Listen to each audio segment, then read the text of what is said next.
안녕하세요. 오늘은 확률에 대해서 한번 얘기를 해볼 건데, 확률은 사실 정확하게 정의하기가 상당히 어려운 개념 중에 하나입니다.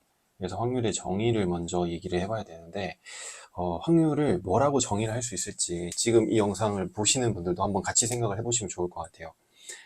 본인들이 생각하는 확률이라는 게 있겠죠. 그리고 저희가 수학적으로 배우는 확률이 있을 거예요. 근데 이걸 조금 쉽게 나눠보면 제가 생각할 때는 첫 번째로 확률은 경험적 확률이라고 부를 수 있는 개념이 있고, 그리고 두 번째로는 이론적 확률이라고 부를 수 있는 개념이 있습니다. 일단 제가 여기 쓴 단어만 보더라도 경험적 확률 그리고 이론적 확률, 이 수학을 조금 배워보셨으면 이게 약간은 감이 잡힐 수도 있는데, 그 정의를 한번 제가 해보도록 하겠습니다. 먼저 경험적 확률이 뭐냐면, 뭐 예를 들어서 저희가 어떤 동전을 가지고 있다고 한번 해볼게요. 그 동전의 앞이 있고 그 동전의 뒤가 있겠죠.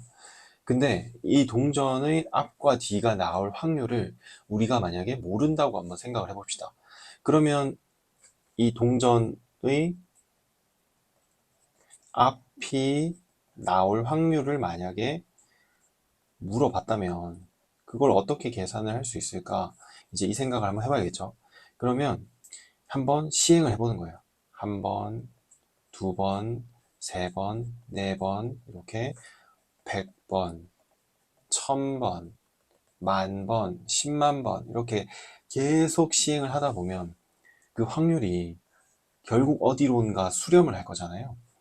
즉, 한 번 던졌는데 만약에 앞이 나왔고, 두 번 던졌는데 뒤가 나왔고, 세 번 던졌는데 다시 뭐 앞이 나왔고, 네 번 던졌는데 앞이 나왔고, 이렇게 계속 진행이 되다 보면 내가 1000번쯤 던지니까 1000번 중에 498번이 앞이더라. 쭉 가서 만 번을 던지니까 만 번 중에 4995번이 앞이더라. 이런 식으로 실제 그 시행된 결과값을 가지고 저희는 그것을 거꾸로 경험적으로 알 수 있는 거거든요. 근데 뭐 예를 들어서 이런 동전이 꼭 앞과 뒤가 나올 확률이 2분의 1이냐라고 하면 그렇지 않을 수 있거든요. 왜냐하면 실제 저희가 가진 동전도 뭐 500원짜리라고 하면 앞과 뒤가, 여기는 뭐 어떤 모양이 있고 뒤는 뭐 동전의 그 금액이 적혀 있다면 앞과 뒤의 무게가 다를 거잖아요. 모양도 다르고, 그리고 살짝 어딘가가 튀어나와 있을 수도 있죠. 그러면 그냥 던졌을 때 뒤가 나올 확률이 더 높을 수 있거든요. 그거를 계속 시행을 해보니까 앞이 나올 확률이 절대 50%를 넘지 않을 수 있어요. 그러니까 이 경험적 확률이라는 거는 내가 실제 시행을 해보고 그 결과로서 알 수 있는 확률을 얘기를 하는 거죠. 근데 지금 이 동전만 봤을 때는, 아니 동전은 그냥 2분의 1이지 왜 이런 거를 뭐 시행을 해서 이게 뭐 이런 걸 찾아내느냐라고 생각을 할 수 있는데, 이게 동전이 아니라고 한번 생각을 해볼게요. 만약에 예를 들어서 어떤 게임이나 뭐 다른 어떤 거에 랜덤 박스라고 한번 해봅시다. 이 랜덤 박스를 내가 열게 되면 뭐 이렇게 되어 있는 선물 상자 같은 걸 내가 열면 그게 무언가 내가 원하는 거, 뭐 현실로 치면 뭐 포르쉐라든지 그런 아주 누구나 원하는 그 무언가를 주는 랜덤 박스라고 하면 그 랜덤 박스의 확률을 얘기해 주지 않을 수 있거든요. 뭐 게임에서는 지금은 그걸 다 고시하도록 법이 아마 정하고 있는 걸로 알고 있지만, 어쨌든 얘기하지 않을 수 있죠. 그러면 사람들은 이 랜덤 박스의 그 확률을 알기 위해서 어떻게 시행을 할 수밖에 없어요. 이걸 계속 까보는 거예요. 뭐 다른 사람들이 100만 명이 까보고 1000만 명이 까보고 했더니 한 만 번 중에 한 번 나오더라 라는 이런 결과를 얻을 수가 있는 거죠. 이건 이론적 확률이 아니라 그냥 실제로 해보니까 나오는 확률이거든요. 그래서 그런 거를 우리는 경험적 확률이라고 생각을 해볼 수가 있다. 네. 그러면 이제 이론적 확률이 뭐냐? 이론적 확률. 사실 이론적 확률과 경험적 확률은 확률에서 학계에서도 명확하게 좀 나누어서 쓰고 있고, 현재 저희가 교과서에서 배우는 확률은 사실 대부분 이론적 확률이거든요. 실제 문제의 한계이기도 하고. 그리고 이런 거를 이제 뭐 베이지안 학파의 확률로서 좀 더 큰 영역을 배우기도 합니다. 그래서 저희가 아는 거는, 교과서에서 배우는 거는 거의 다 이론적 확률이다. 근데 왜 경험적 확률을 얘기를 했냐? 그게 실생활에서 정말 많은 것을 수학적인 개념을 적용할 때 경험적 확률에 의존하는 경우가 많아요. 그렇기 때문에 그런 것도 명확하게 하나의 확률이라는 걸 꼭 알고 계셨으면 해서 그 얘기를 먼저 한 거고요. 이론적 확률이라는 거는 실제 다른 어떤 조건들을 가정을 하고 시작을 하는 거거든요. 즉, 예를 들어서 동전이 있다면 앞과 뒤가, 앞과 뒤라는 사실을 제외한 모든 상황, 모든 현실적 상황이 동일하다라고 가정을 하는 거예요. 즉, 앞이 나올 사건과 뒤가 나올 사건이 같다. 이것을 확률로서 얘기하면 그 두 개가 나올 확률이 같다라고 얘기를 하는 거죠. 따라서 앞이 나올 확률은 그냥 단순하게 앞이 나오는 사건과 뒤가 나오는 사건 중에서 그 중에서 그냥 앞이 나오는 걸 물어보는 거거든요. 명확하게 2분의 1이 되겠죠.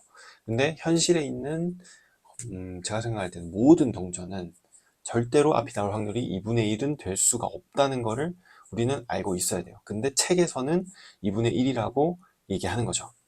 뭐 예를 들어서 또 주사위가 있다면 뭐 1이 나오고 2가 나오고 이렇게 쭉 가서 6이라는 면이 나오는 것도 결국 1이 나올 확률을 묻는다면 모든 게 다 동등하다라고 가정을 했기 때문에 이 6개가 나올 사건들 중에서 1개가 나올 사건을 물어보는 거고, 그 확률을 우리는 6분의 1이다 라고 얘기를 할 수 있는데, 이는 이론적 확률이다 라고 얘기를 할 수 있는 겁니다.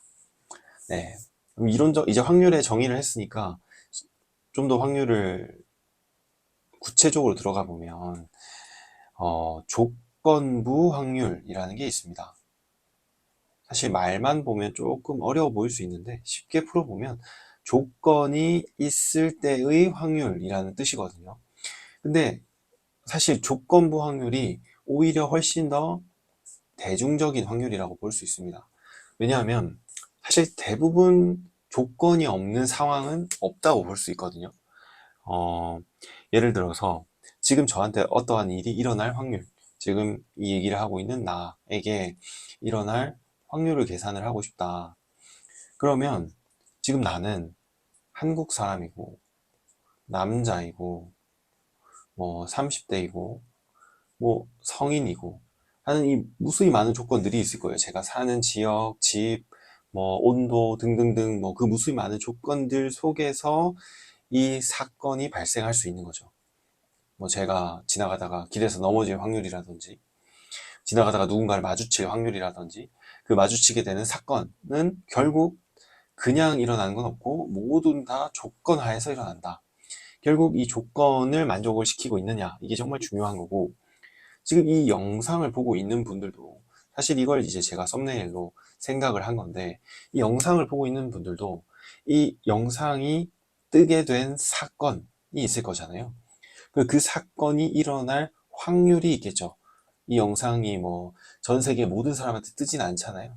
그 확률에는 유튜브를 하고 유튜브를 뭐 시청을 하는 사람이고 프리미엄을 쓰는 사람인지 아닌지, 그리고 제 채널을 구독을 했는지 아닌지, 제 채널을 한 번이라도 본 적이 있는지 아닌지, 혹은 최근에 수학에 관심이 생겼는지 아닌지, 혹은 수학 채널을 평소 좋아하는지 아닌지, 뭐 수험생은 아닌지 등등등등의 그 모든 조건들을 파악해서 그 파악한 걸 바탕으로 이 영상을 누를 확률이 높은 사람들한테 이 썸네일이 화면에 떴을 거거든요. 그걸 쉽게 얘기해서 우리는 알고리즘이다 라고 얘기를 하죠.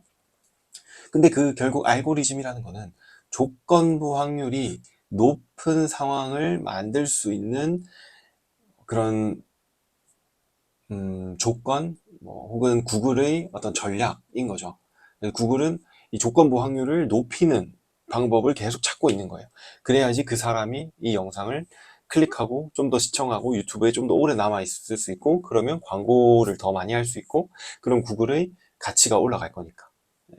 그래서 조건부 확률이라는 게 실생활에서, 특히 현대사회에서 정말 중요하다, 그 얘기를 이제 하고 싶은 건데요. 그러면 이제 아주 뜬구름 잡는 소리를 했으니까 조건부 확률의 정의를 한번 봐야겠죠. 수학적으로 보면 이렇게 볼 수 있습니다. B라는 조건 하에 A가 일어날 확률, 이런 식으로 조건 하에 일어날 확률을 계산할 때 우리는 조건부 확률이라고 하고, 그 표기는 이런 식으로 합니다. B라는 조건 하에 A가 일어날 확률. 그러면 이걸 이제 계산을 해야 되는데, 이 계산은 어떻게 생각을 해보면 되냐면, 세상에 일어날 모든 일을 이렇게 하나의 박스로 한번 생각을 해볼게요. 그리고 A라는 사건이 일어나는 것은 이렇게 하나의 원으로 보면, 여기에 뭐 나에게 많은 일들이 생길 수 있는 거겠죠. 이걸 이제 벤 다이어그램이라고 표현을 하죠. 그리고 여기에 또 B라는 사건이 이렇게 있을 수 있다고 칩시다. 그러면 원래 A가 일어날 확률은 이 전체의 사건들 중에서 A만 일어날 확률을 보는 거였거든요. 근데 지금은 B가 일어난 조건 하이기 때문에 B가 전체 사건이 되는 거예요. 이제 그 밖에 네모는 없어지고 이 B 안에서 A라는 부분만 일어날 확률을 보는 거죠. 즉, 제가 지금 색칠하고 있는 부분, 이 부분이 일어날 확률을 보는 거라고 보시면 됩니다. 즉, 이것을 계산을 해보면 B를 전체로 봤을 때 B 안에서 A와 B가 교집합되어 있는 부분, 그 교집합되어 있는 부분이 결국 이 부분을 얘기하는 거죠. 이 B 안에서 A와 B가 교집합된 부분을 나눈 값, 이 확률을 나눈 값이라고 보시면 됩니다. 그래서 조건부 확률은 외우는 게 아니라 너무 당연한, 그냥 이 글을 그대로 옮겨 놓은 거거든요. 그래서 이걸 그대로 받아들이는 게 정말 중요합니다. 그래야지 바로 이해가 되죠. 이제 조건부 확률을 배우고 나면 그 다음으로 이제 생각해 봐야 되는 게, 실생활에서도 많이 쓰는 개념이기 때문에 이거는 꼭 알아두시면 좋을 것 같은데, 독립사건과 종속사건이라는 말이 있습니다. 실제 수학뿐만 아니라 많은 좀 학술적인 개념에서 보면 두 개가 정반대 의미를 가지고 있는 경우가 많은데, 그래서 그 정반대에서 뭐가 더 우선시 되는 개념인지를 아는 게 중요하거든요. 여기서는 독립사건이 우선시 되는 개념입니다. 종속사건은 독립이 아닌 것을 얘기하는 거예요. 따라서 독립사건이 정확하게 뭔지를 알면 종속도 뭔지를 알 수 있겠죠. 그래서 독립사건을 풀어보면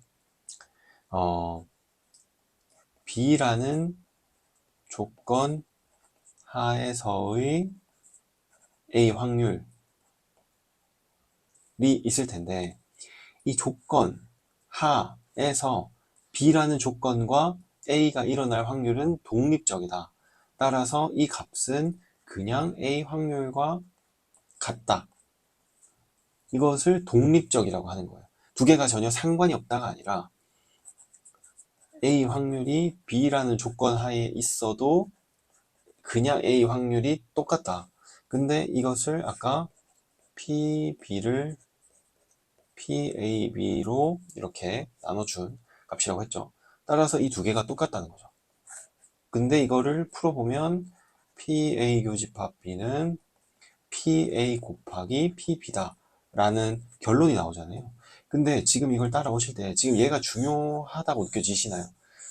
사실 아니거든요. 이거는 그냥 독립사건이라는 뜻이 뭐지? B라는 조건 하에서의 A 확률과 그냥 A 확률이 같다는 거구나. 왜 이게 독립이지? B라는 조건과 A는 독립적이다. 따라서 B라는 조건이 있든 말든 A라는 나올 확률이 나오는 것은 동등하다 라는 의미를 그대로 수식으로 써보면 이런 결론이 나오는 거거든요. 따라서 이걸 외우는 거는 상당히 좀 반대로 개념을 이해하는 거라고 볼 수 있겠죠. 따라서 이런 상황을 보고 나면 종속 사건이라는 거는 결국 B라는 조건 하의 A 확률과 그냥 A 확률이 같다는 게 성립하지 않는다는 거거든요. 그 말은 B라는 조건 하에 A는 독립되지 못하고 종속되어 있다. 즉 영향을 받는 상황이다. 그러니까 이 조건이 있는 것과 없는 것은 확률이 다르다라고 볼 수 있는 거겠죠. 그래서 이런 기본적인 확률을 우리는 실생활에서도 많이 쓰고 종속적이다, 독립적이다 이런 말들도 많이 쓰거든요. 그래서 그거의 정확한 수학적인 의미는 알아두면 좋겠죠. 그래서 사실 이 외에도 일상에서 정말 많은 게 확률이라는 언어로서 표현이 되거든요. 뭐 예를 들어서 코로나 키트를 사용을 한다든지 혹은 뭐 여론조사를 한다든지 뭐 그 외에도 정말 많은 개념들이 있는데 결국 다 이 확률의 정확한 용어를 이해한다면 이것들을 쓰고 그거의 의미를 정확하게 이해하는데 좀 도움이 될 거라고 생각을 합니다. 그래서 뭐 오늘은 이 확률의 뭐 문제풀이나 이런 게 아니라 확률의 좀 정확한 의미와 실생활에서 확률이 왜 중요하고 우리가 확률을 왜 배워야 되는지에 대해서 좀 더 얘기를 해보고 싶어서 일단 얘기를 한 거고요. 영상을 좀 보시다가 확률에 좀 더 깊이 있게 다른 개념들이 궁금하신 게 있다면 그런 걸 또 댓글로 올려주시면 다 같이 거기에 대한 개념도 공유를 하고 제 생각도 또 다음에 다른 영상에서 말씀드리고 하면서 좀 얘기를 했으면 좋겠습니다. 네, 오늘 영상은 여기까지 하겠습니다.